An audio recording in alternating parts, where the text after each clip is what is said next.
Welcome back to Temple of Elemental Evil. It's the Dungeons & Dragons board game.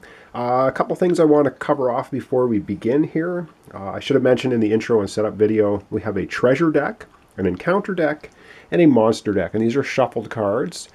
And of course we'll be pulling from these. Treasure deck when we defeat monsters. Encounters if we do not flip a tile over, if the tile has a black diamond on it. We'll get to that. And of course the monster deck when we flip a tile and there are monster symbols on the tile. I also want to mention that for the first scenario, there's a number down here. This is like 16 of 200 cards, so there's 200 cards in the game. We are only using cards 1 through 145 for the first adventure. And cards 146 to 200 are set aside, and they will come into play later on as we go through the 1 through 13 different adventures in the book. So you do not use all the cards, all 200 to start with. You only use the first 145. Just want to clarify that. All right, so we're going to zoom out a little bit here, and we're going to begin the adventure. We're trying to escape. And so up first, I'm going to have Talon go, our human ranger. So let me readjust the camera and we'll get to having her turn.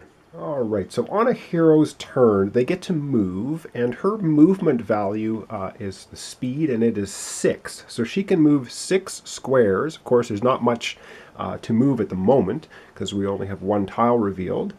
And then as an action, she can either move again, or she can attack a monster while we don't have monsters yet, or she can disable a trap. And we have 4 traps in this room, or do something other. And we don't have any other abilities to do, although some of her cards are other cards. So anyway, first thing we're going to do is, I think we're going to have her attempt to disarm a trap. So I'm going to get out the little dice tray.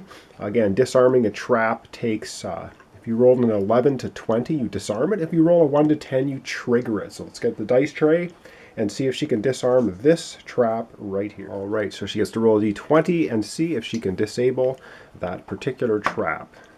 And she rolls a 13, and that's enough to do it. And so how I do this, of course, is I have a bag with all the trap tokens in it. So I'm just going to remove this bingo chip. That means the trap has been disabled, and I reach into the bag and I see which trap has been disabled, and I just pull it out, and it was a clear one. So, and I remove that from the game. So basically we still have our bag of all the other traps ready to go. So that was her action. You can do an action, then your move, or move then an action. So that was her action. Then she's going to move onto the space where the trap was. And next up, so that's her hero phase. So she did her action, which is disarm a trap, and she moved only 1 space. There's not much place to move. Now we're on to the exploration phase. And the exploration phase says if you're at the edge of a tile, which she is, you will draw another tile and place it on the board. So we're going to go ahead and do that. We're going to draw the next tile off the top of the stack. And, oh great, we get a black diamond tile. And the black diamond tile, we'll get to that in a second, what it means. All right. Now you'll notice there's no monster symbols on this tile, so she will not be drawing a monster. However, there are 4 trap symbols on the tile. So again, I just put down chips to indicate where the traps are. And that basically ends the exploration phase. And now we're into the villain phase. And the villain phase says, if you didn't place a tile, well, we did, so we'll ignore that, but it says if you placed a tile with a black triangle, you draw an encounter card. So we're going to take the top shuffled encounter card off the deck. And what encounter do we get? Sniper shot. So it's an event, it's an attack. It says the cultists of air fancy themselves marksmen. So we're being shot at from the shadow somewhere.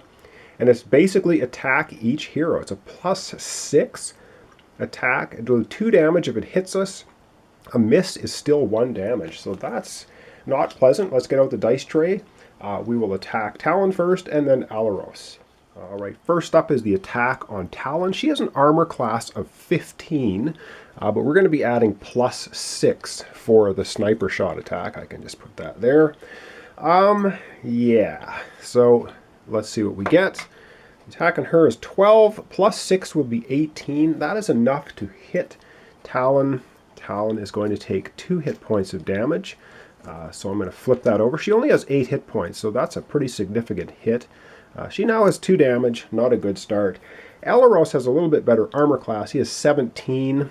Let's see what happens with him. Of course, we roll 17 + 6, 23. Larosa also taking 2 points of damage. That was not a pleasant encounter card by any stretch of the imagination. So that's our first encounter. And that is going to pretty much conclude the villain phase. We would be activating each monster that Talon controlled, if she controlled any, but we don't have any. And so up next we have Larosa. So let's have him take his turn. Alright, so Larosa's turn. Again, he can perform an action, move, and then perform an action. You cannot split movement in this game, so you can't move one space, perform an action, and then continue moving. He has a speed of 6. Seeing that there's traps here, there's all kinds of traps there, he is just going to head north. So he's going to move 1-2 spaces to this area, and I don't think he's going to bother. Actually, he's going to bother. He's going to try and disarm this trap right here in case they need to backtrack and go a different route. So let's get out a d20, and we're going to roll to see if he can disarm that trap. And he rolls a 19. Wow, no problem at all. And so Larosa easily disarms this trap. So I'm going to remove that from the board. And let's see, I just randomly pull one out. And it was a safe space anyway, but we removed that from the game. All right, that's basically his hero phase. So he's moved, performed one action.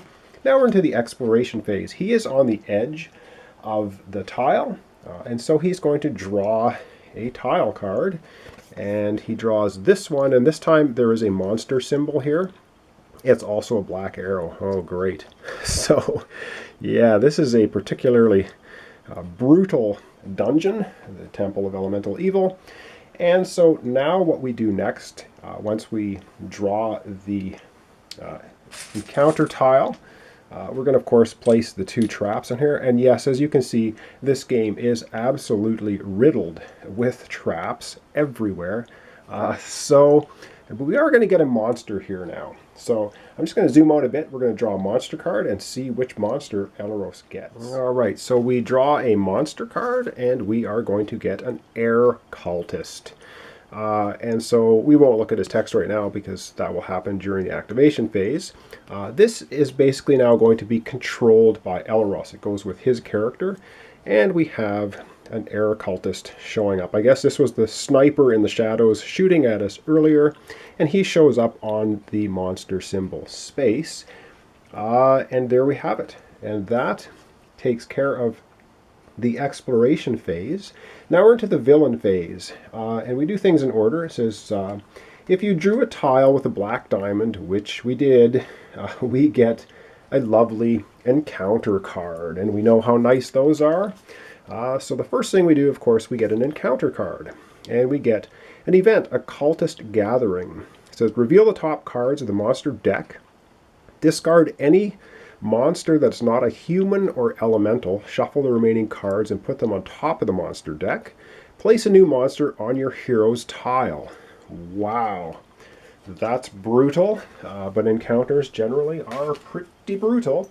Except he's going to have 2 monsters now. So we have to take the top 5 cards, 2, 3, 4, 5, doing this a little off camera, of the monster deck.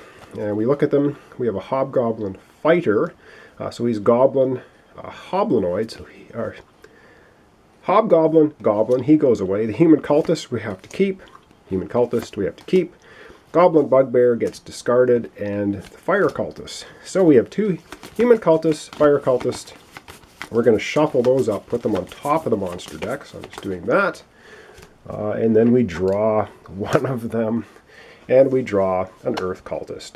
And the Earth Cultist is going to be placed on Larosa's tile, and he gets that monster now as part of his activation sequence, and the other two monsters are discarded. So let's find an Earth Cultist, and we have an Earth Cultist here, this little miniature, and the Earth Cultist goes on the same tile as Laros, and it doesn't really matter. We can place it on any tile we want, and they don't trigger traps, so we couldn't place them on a trap and have them get killed by the trap. So why don't we just go ahead and place them directly opposite Laros. Okay, so that was the Unpleasant Encounter card. We would activate a villain if there was a villain in play, but there's not. And now we have to activate each monster in turn in the order they were drawn. So this is not pleasant. We readjust the camera and we will activate first the Air Cultist and second the Earth Cultist.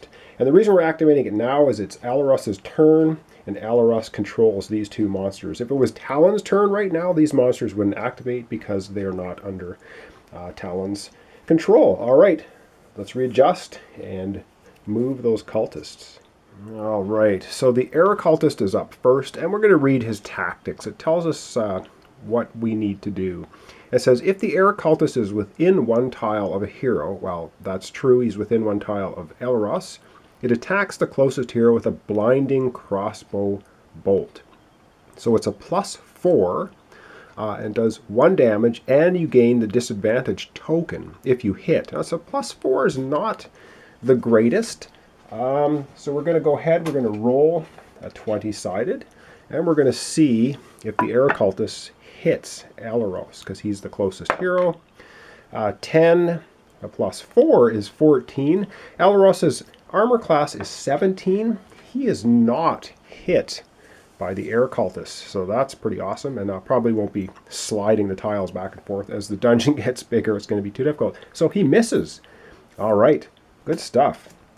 Up next, unfortunately, is the Earth Cultist, and let's take a look at his tactics.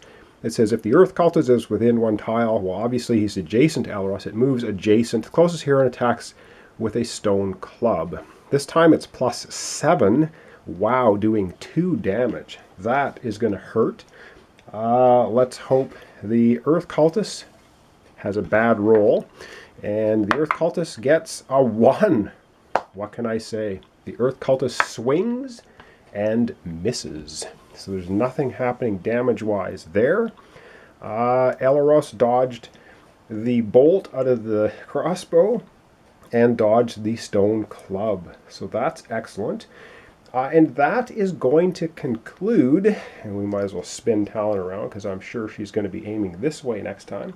That will conclude basically the first turn. Laros 2 damage, Talon 2 damage already from the snipers from the shadows. A ton of traps already on the board. Like I said, this particular incarnation of the game is just riddled with traps. And there you have it. All right, thanks for watching. Thanks for subscribing. Join me next time where we continue to try and escape from this particular temple that they are in Temple of Elemental Evil, the the Dungeons and Dragons adventure board game series. All right, thanks for watching. Join me next time.